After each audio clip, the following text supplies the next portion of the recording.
Hello, change of scenery. I'm currently in my living room. I was in the middle of checking out my gear and testing out some equipment and prepping for a shoot. And I was like, you know what? My equipment is all out.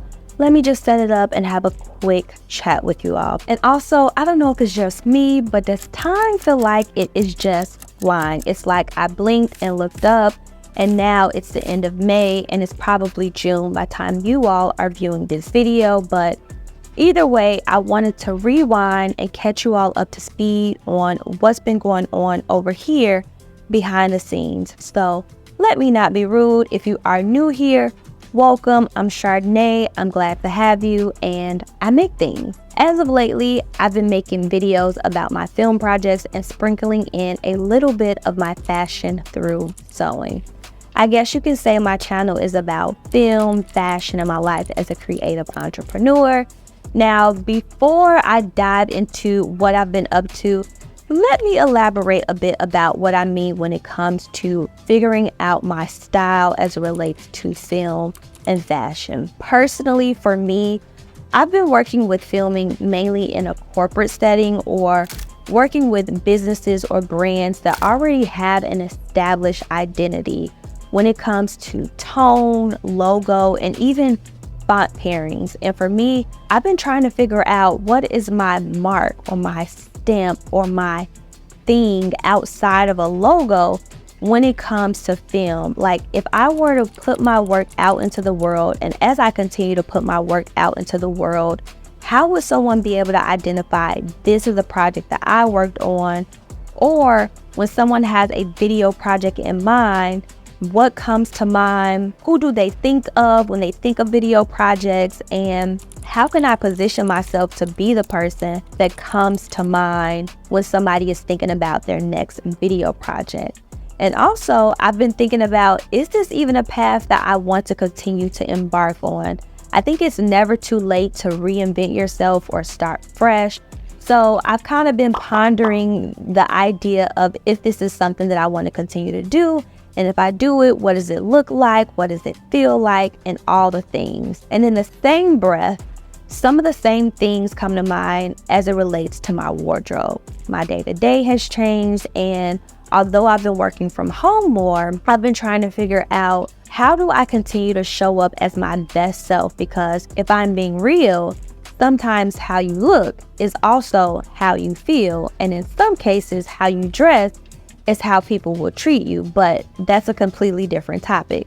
So in short, I'm currently on a journey of figuring out my personal style when it comes to making videos and amping up my wardrobe. So if you're into any of those topics, be sure to subscribe to my channel so you can check out my latest project and stay up to date to what I'm up to. So let's first rewind to the month of April. April was a busy month for me, and it has spilled over into the following month.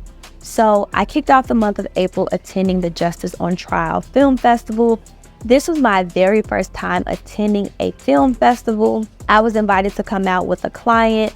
His name is Robert, to speak about the creative process and what went into capturing this documentary that we've been working on for the past year and a half or so. So I'm super grateful for the opportunity because it was a really nice experience. On day one, that was kind of the meet and greet and the opening ceremony with a few special guests. We didn't find out until the night before who will be attending, but to our surprise, George Gascon, who is the LA County District Attorney, along with Debbie Hines, who is a trial attorney, former prosecutor, and author, both made an appearance, and they both shared a bit about the work they are doing within the community.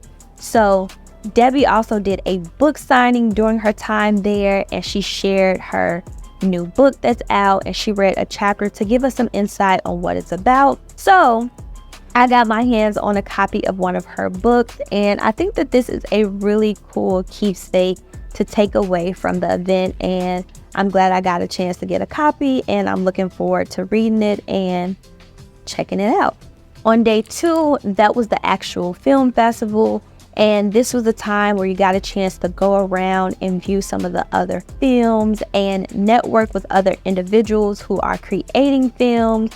What I really enjoyed was In between the films, there were breakout rooms, and inside of these breakout rooms, they set it up in a way for people to come in to reset, regroup, or recharge, because a lot of the films were related to incarceration or justice impacted individuals, and there were some very heavy, deep, but also very necessary topics being discussed. So what I appreciate about this was the breakout rooms was a way to decompress from some of the discussions. And I just want to give a shout out to the folks who set up this event and who put on this film festival, because I think the event was very thoughtful and it was very well facilitated. And like I said, it was a really good experience. On day 3, there were more films being shared, but y'all, listen, I am such a homebody that after day 2, I had enough. So by the time Sunday came around, I just ended up hanging out with my mom. One of the days we got a chance to head over to Venice Beach. While I was out there, that's when I got a chance to take my drone out for a test flight. I also bought one of my sewing projects with me so she can give me some advice on how to move forward, and I'll touch more on the sewing stuff in a bit. But the following week, my same client, Robert, he hosted a local screening here in Oakland, the Bay Area, and y'all, I was just overwhelmed with joy at the amount of people who shared this event and for the people who showed up and supported, because I say this all the time, but I am truly somebody who I have this surreal feeling that goes on inside of me when I see people engaging and interacting with the things I make, especially in real time, because it's one thing to be behind the scenes, closed doors, I'm just locked in, heads down, working on something, but then to actually see people engaging with it and interacting with it and experiencing the things that I make, it's just a completely different feeling. So I was super happy about the amount of people that just came out to support. But so far, we have received a lot of good feedback on the project, and the theater sold out at the local screening, which was surprising because although my client did a lot of marketing and promoting, I, on the other hand, I am someone who does little to no marketing when it comes to the services I offer, because I'm a firm believer that if you do good work, the word will get out. However, as someone who has kind of stepped into full-time entrepreneurship mode and working more on a contract basis, it's like maybe I should start exploring what would happen if I actually made the effort to market. I'm someone who just typically picks up the phone and will personally give somebody a call to invite them out. I like to send out a text, a DM, or connect on LinkedIn, or even do a quick little email blast. So I've also been thinking about doing a separate video on marketing for people who are solo entrepreneurs like myself, or if you're just someone who cringes at the thought of marketing and putting your work out there. I feel like in the last few years or so, I've picked up some tips and I definitely have a perspective on that. So let me know if that's something you all would be interested in hearing me talk more about. But to stay on topic here, there were a ton of CBOs, which stands for community-based organizations, that were at the local screening, and people who also did restorative justice work. And if you're interested in checking out the full-length film, I'll leave all the details in the description box below, and how you can get in contact with my client, Robert, who does a lot more work within this field. And I'll also be sharing the trailer of the film over on my business YouTube channel, and maybe later on down the line, sometime later on within this year, I'll share the behind the scenes of what went into prepping and planning for this project. That will all be available on my Patreon for the folks who are interested. So now let's get into the sewing and the fashion portion, because of course I had to schedule in a little bit of leisure time for myself, and I was able to squeeze in a quick trip to Move Fabric Store while I was out in LA. So for my folks who are in the sewing community, that video is up and available on my channel for you to check out. I also was able to stitch up the Cali top by Closet Core Patterns, and I started prepping a few other sewing projects, which I'll be sharing the process on how that's coming along in a separate video. I also did some contract video work for a media company. I started prepping and planning a video shoot for a new client for the month of May. I had a few friends and family pop in town to visit, and y'all, this is typically the time of year where things start to pick up. So I've mainly been doing a ton of organizing and prepping and planning and hosting and just trying to stay on top of all the things and just juggling it all. So I haven't forgot about the short series I want to create on my channel called Creative Breaks and Hot Dates. But it's like, when do I find the time and the hands to do all the things, especially between filming stuff and editing stuff and sewing stuff and squeezing in moments of me time? It's like, how and when, sway, how. But anyway, I guess you can say I went on a hot date with my friend and my cousin because I was able to get outside and take a couple of hikes.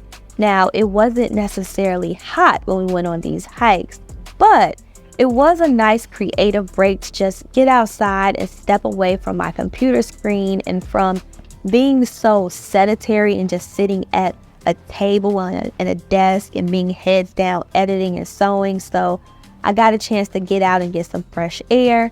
The first hike I went on, it was with a group called City Girls Hike. And I thought that is such a neat group because it was a way for other women and people of color to just go on a hike together. And the second hike I went on, it was with my cousin. And we ended up finding a really dope trail that happened to have a waterfall. So I'm definitely going to be checking that trail out and exploring it a little bit more because I enjoy myself. And outside of all the hikes I took, I ended up taking a pottery class. I started a meditation retreat. So these last couple of months have been filled with many firsts for me. So Creative Breaks and Hot Dates is definitely still a vertical video and short series I want to create here on my channel as a way to just document and capture the micro moments of joy and things that are happening outside of work and my creative projects. I don't typically like to post in the moment when I'm out doing all the things because number one, internet safety is still a thing, and number two, it's nice to just be fully present and enjoy other people's company and just be in the moment. So like I said at the beginning of this video, time has been flying and life will pass you by if you are not intentional about what you want and how you spend your time. And I also think the short series will be a convenient way to keep you all up to date on what I'm up to in between these long form, super produced YouTube video check-ins. But I don't know, we'll see because your girl has been busy. But that's all I have to share with you all. For more videos like this where I share the behind the scenes of what I'm up to as a creative entrepreneur and projects I'm working on, be sure to subscribe so you don't miss an upload, and I'll catch you all in my next video. Bye.